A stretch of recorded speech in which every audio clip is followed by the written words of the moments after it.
Ang Ginoo manaa kaninyo. Maana usab kaninyo. Pagbasa gikan sa Santos nga Ebanghelyo sumala ni Juan. Himayaon ikaw, O Ginoo.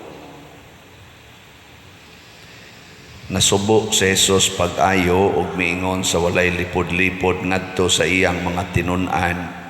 Sultihan ko kamo, usa ka ninyo magbudhi kanako.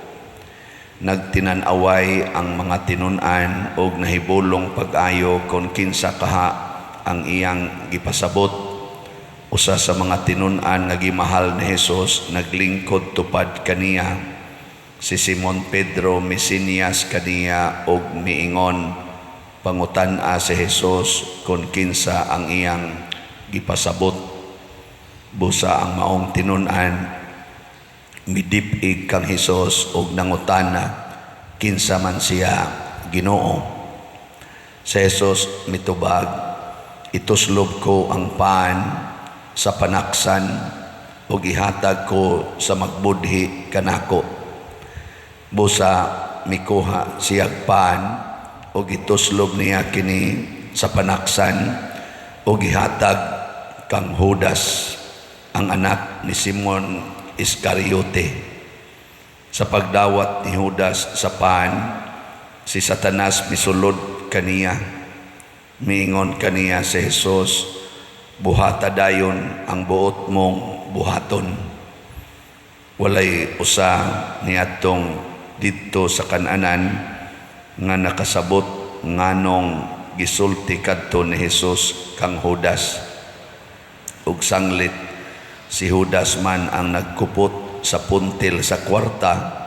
Pipila sa mga tinun-an naghuna-huna nga gipalakaw siya ni Jesus aron pagpalit sa ilang gikinahanglan alang sa pangilin o kaha may ipahatag si Jesus ngadto sa mga kabos.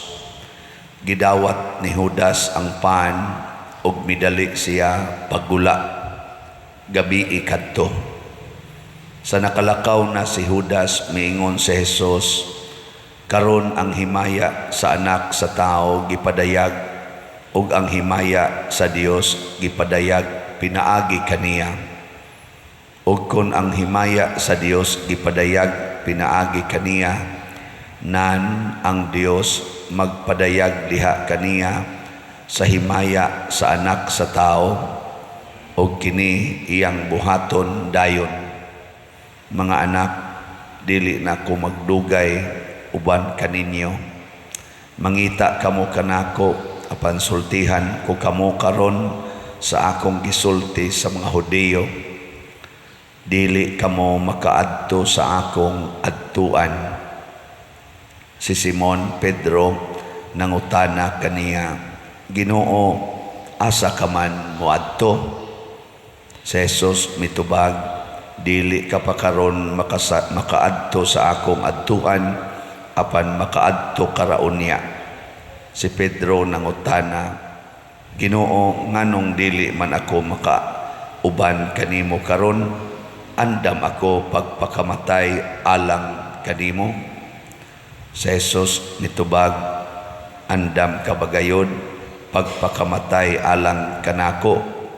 Sultihan ko ikaw, sa dili pa mo tuktugaok ang manok, ilimod mo na ako sa makatulo. Ang Ebanghelyo sa Ginoo. Dayon ikaw, O Kristo.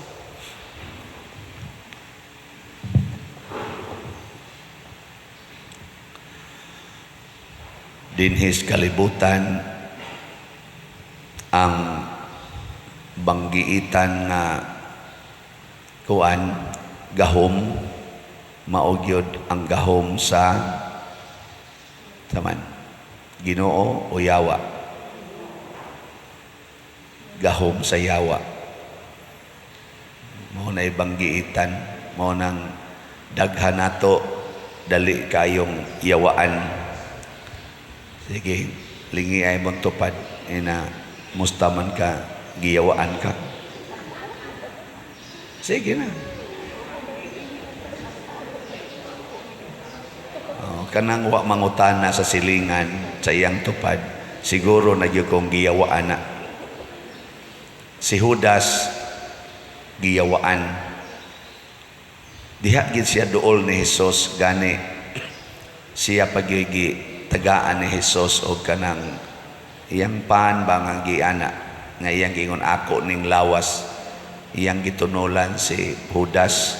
Nya matod pa sa Ebanghelyo, pag tunol gid ni Hesus, miso dayon ang yawa ni Judas, ug si Judas midali paglakaw aron pagbudhi ni Hesus. Si Pedro giyawaan sad. Unsa man sad ang iyang yawa? Ang pagpanghambog, pagkaandakiro. Lord, mukuyog ko nimo, ingon si Jesus, di kakakuyog nako karon. Ngano di man ko kakuyog nga anda man ko magpakamatay nimo? Ingon de si Jesus, hilom de ay. Dip agani mo tuktugaok ang manok kay gabi man to sila. Gabi ba nang nanihapon ba? Ingon si Jesus, di ba ang manok mo tuktugaok man na ini kadlaw no? Alas 12. May mo tingog manok alas 12. Ang murag na usay alas 11. Basta dugay na ang manok mo tuktugaok ini kagabi, murag kasagaran ari ginas kadlawon. Ingon dayon si Jesus, dip agani mo tuktugaok ang manok karon, wa na imo na kong ipamakak og katulong. Si Jesus nasayod na kita dali ra kitang mayawaan, apil na ning nagwali, dali kining mayawaan. Samot na nang nagsulob diya ka ng nay-ana-ana. Mga apostolis na to, naong palang ana, wana. Diya pa diriskili day. Dali kay itang mayawaan. Pero, matod pa sa atong tubag sa Salmo, awiton ko ang imong kaluwasan. Kanta-kantahon ako ang imong kaluwasan.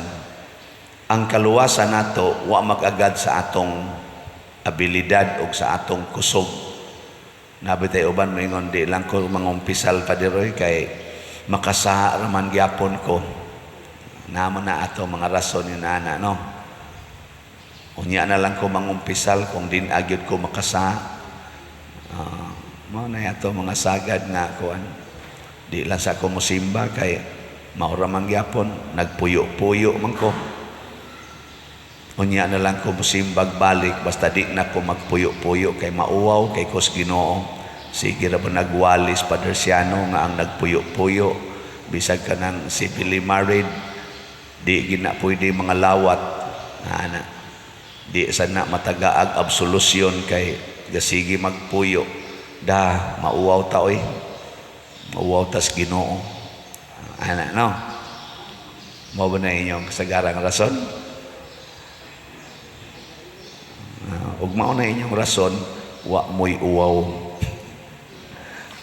Kung mauwaw tas Ginoo tungod sa atong sala, mo nang di na lang ta mo simba, din alang ta mo paduol niya, wa tay uwaw.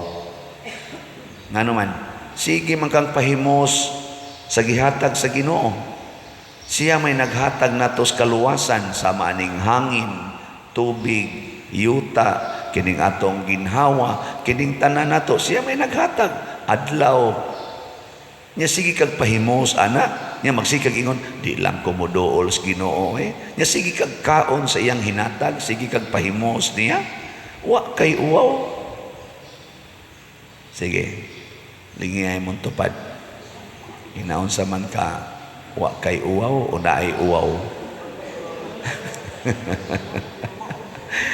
Mga baga tagnaong, sige tang pahimos, siging pahimos, niyag masakit ta, muampo ta, maayo rasad ta. Ginoo mangyapoy gabota na. Nya di na hinong kamuduol niya. Unya na lang padir, og di na ko kasa. Unya, ay na lang sagkaon na ng hinatag sa Ginoo. Ay na lang saghanggap anang hangin.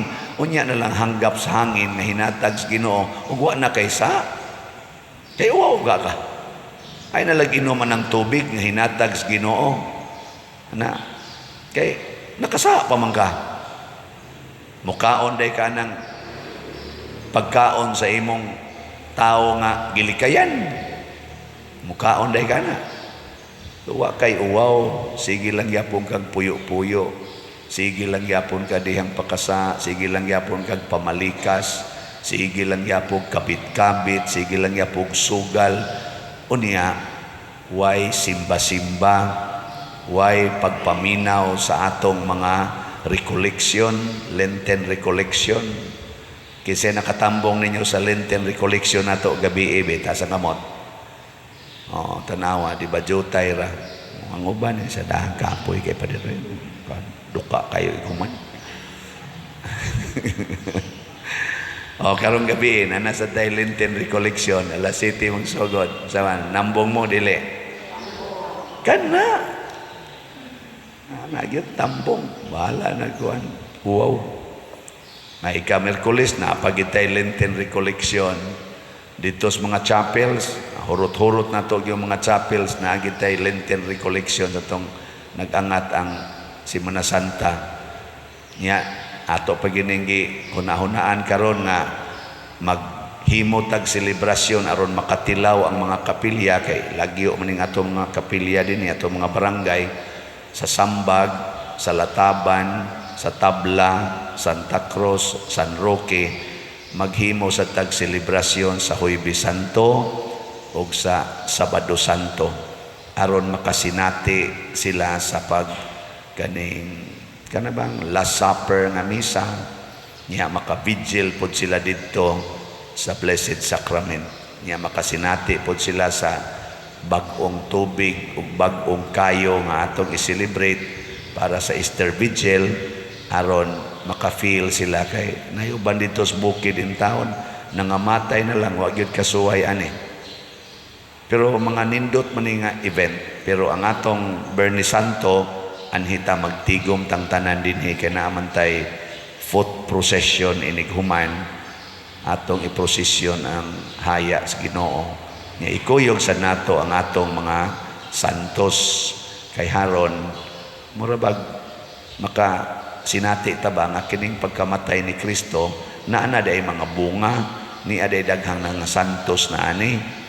Mo na magprosesyon ta na dili aron nga magtabi lang ta des prosesyonan magsigi tag ampo kuyog sa mga santos kay maunay bunga sa pagpakamatay ni Kristo daghana ang mahimong santos kay guwap ang mamatay si Kristo wa sad siya mabanhaw wa untay mga santos nato karon nganuman lupig lagi ta siyawa mo na ang kaluwasan nato matud pa sa unang pagbasa wa mag-agad nato kay kun kita lang wa gitay mahimo matud pa ni isa to propeta Isaías mura magway kapuslanan ang akong gibuhat bisag gipili ko sa Ginoo mura magway kapuslanan mura magkawang ang tanan akong paningkamot kung tanaw nato ang nahitabo ni Hesus mura biyag pakyas ang iyang paningkamot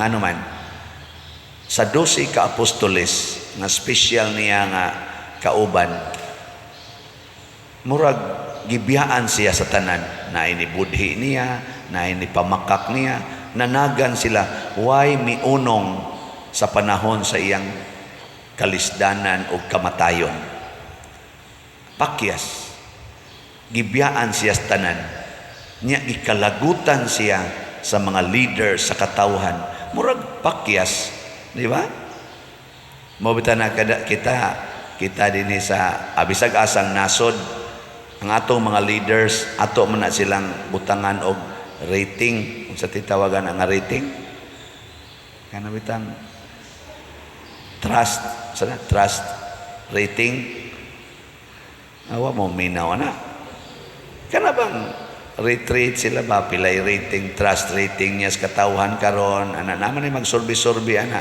nya moingon din sila na maintain ni atong presidente ang iyang rating ana 71%, 80% ana gikan adtong December yan asi usay i-rating ang first 100 days sa iyang administrasyon hili kita na Kung atong ritingan si Kristo, gidumtan sa tanang mga leaders, gikondina sa mga tao, gasigig singgit, ilansang siya sa cross, si Barabas mo'y buhii. Niya mismo sa iyang gamayng pundok na kuyog-kuyog niya, nanagan ang tanan, gibiyaan siya.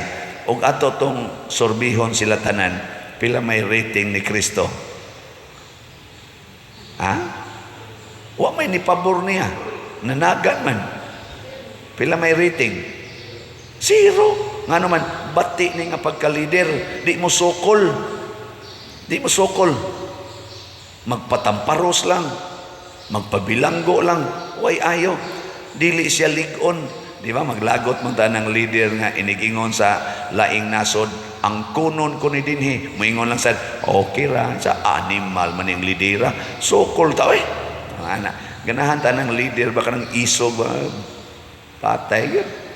Mo na rin hitabo sa Ukraine o sa Russia, ganahan man ana ang mga tao, gubat yun, gubaton, tani kayo. Sa kapuslanan aning atong mga armas, sa kapuslanan aning atong mga nindot nga mga igugubat nga mga ato ning ipatilaw nila. Ganahan ta na. Kita ba mga tao? Kanamang musukol.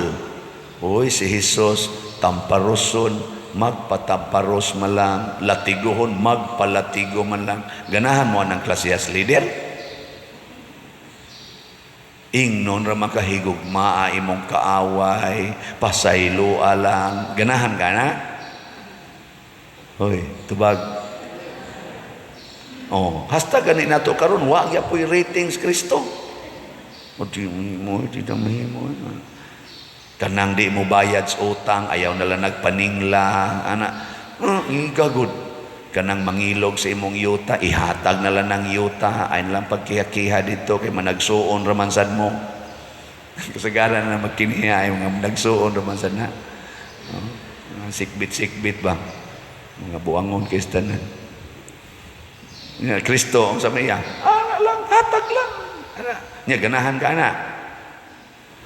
Oh, wag ya po'y ratings Kristo. Kamu mga apostolis, ganahan mo na. Tutok lang, di sad ko anak pa rin. Kung ang imong asawa, kabiton sa silingan, pasaylua lang, kapituan, kapito. Ganahan mo na, mga apostolis. No, nalingon, di naman ito, patay tani kalkihan. Ang anong apostolis, mamudiyan, puros hindi mo hudas diyan. Mo dong, ganahan mo dong, imong uyab dong, manguyab og lain. Itutukan sa kanya, suway. Nga maingon ra gyapon, nga kon mo balik, dawata lang gyapon, ingna lang gyapon, nothing gonna change my love for you.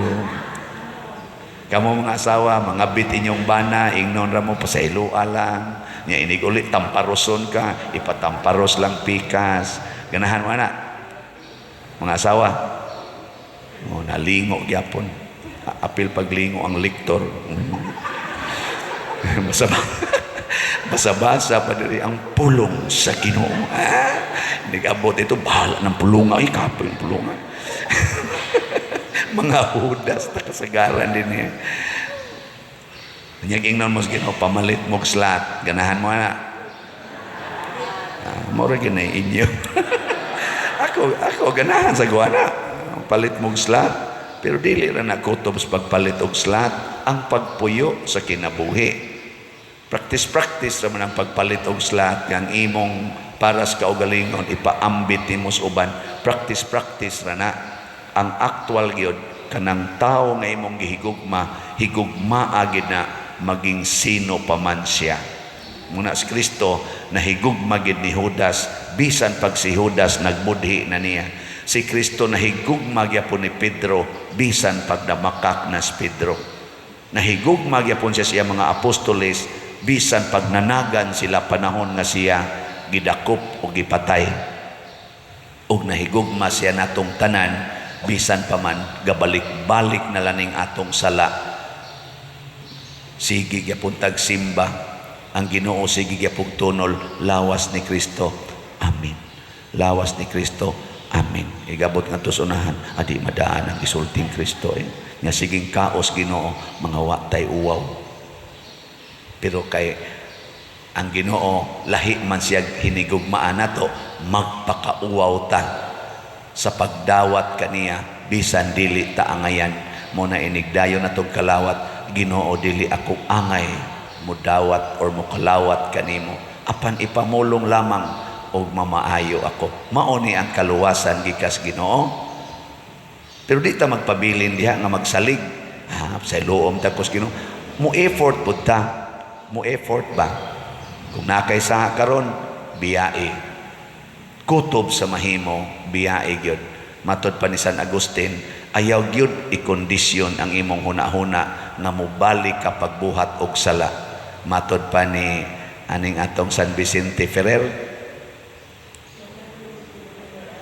Unsa na gisuwat diha? Whatever you do, think not of yourself but of God. Sige lang kita na, mo effort lang kita. Think God. Kung ang Ginoo mo imutanaw aning porn, unsa kay iyang hunahuna. Di ba, Brad? No? Kung ang Ginoo pa'y dudhuan aning kulapo, unsa kay iyang response. Kung ang Ginoo kay makakita og kanang